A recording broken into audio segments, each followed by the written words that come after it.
Galing. Ano ang iyong pangalan? Ginesi Kasao, Ilang taon ka na po? 46. Yan. Ano po ang iyong negosyo? Ibon dealer. Ano po yung mga pangunahin niyong binibenta?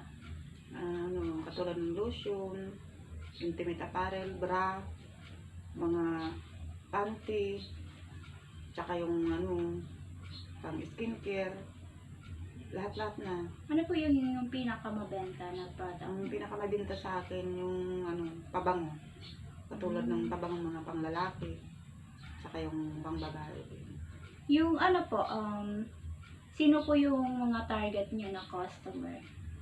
Dito lang sa aming barangay, ikot-ikot lang. Minsan, dati rin sa ibang lugar din. Pag pumupunta ko doon sa ibang lugar, may mga customer din akong mga kaibigan or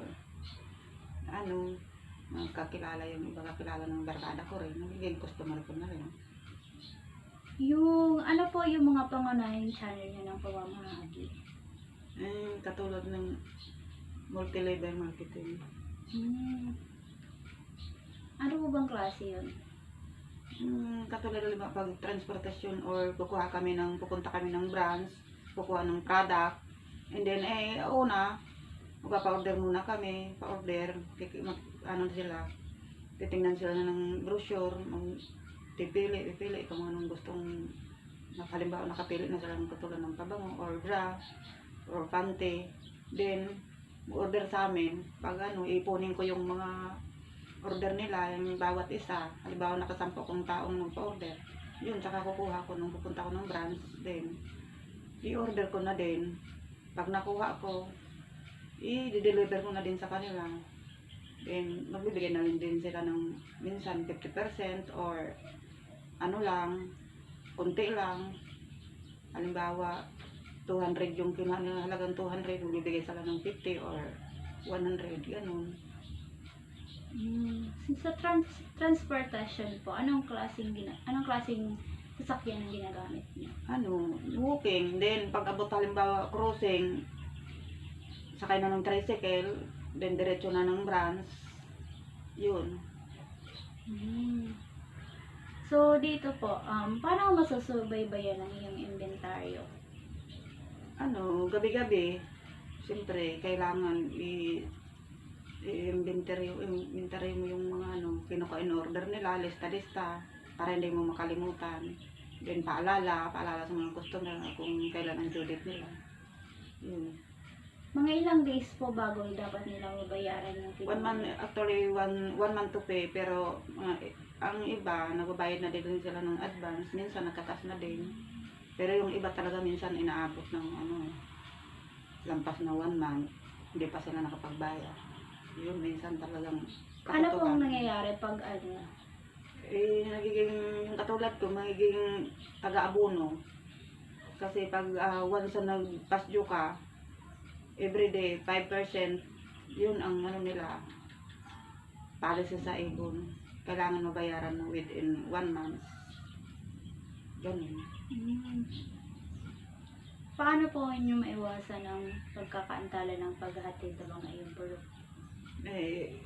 Kailangan pag halimbawa nag-order sila, minsan kasi yung customer kailangan nilang agad-agad papadeliver. Pero minsan naman talaga na antala dahil minsan kung walang product, walang available, ganun, hindi agad na i-deliver sa customer. Sa benepisyo naman po, anong benepisyo ng pagiging isang ibon dealer? Yun, sa akin katulad ng nagsisimula, siyempre simula lang dealer ka lang, pag ka lang 25% hanggang maging 28, then magiging 32. Pag hanggang abot ka ng 32, mag-level ka na din, sisimula ng silver, gold, silver, bronze, then gold and diamond, ganun, pinakamataas. Tas yung pag halimbawa nag-recruit ako ng mga tao, yun, pag halimbawa sila magaling magbenta, mas makakakuha ko doon ng another payment na makukuha ko sana lang. Ibig sabihin ba yung rebates na makukuha sa kanila? Ilang percent po yung nakukuha niyo? Actually, depende din sa benta nila. Magsisimula ng 2 or 3 to 2 pataas na. Ganun. Sa pagiging isang A1 dealer, ano ang mga legal na obligasyon mo? Katulad nung pagpapa-order, pagsisingil sa kanila, mag-remind kung kailan ang due date. Yun. Para, siyempre, ang iba naman kasing customer, talagang medyo makalimutin, lalo sa pagbabayad, talagang makalimutin sila. Kaya kailangan remind sila. Habang malayo pa yung due date nila, kailangan remind. Yan lang ang tanging paraan para nila, maalala nila yung mga babayarin nila sa kinuha nilang product para sa akin. Ano pong magiging payo nyo upang maging isang magaling na A1 dealer? Sa akin, sa mga katulad ko, kailangan maging masigasig tayo sa bawat customer natin. Piliin natin ang magiging customer natin. Kasi sa ngayon, talagang maraming mga customer na, maraming kinukuha, maraming ino-order. Pagdating ng oras, yun, sila palang mahirap magbayad. Kaya mas maganda na yung takot mag-utang.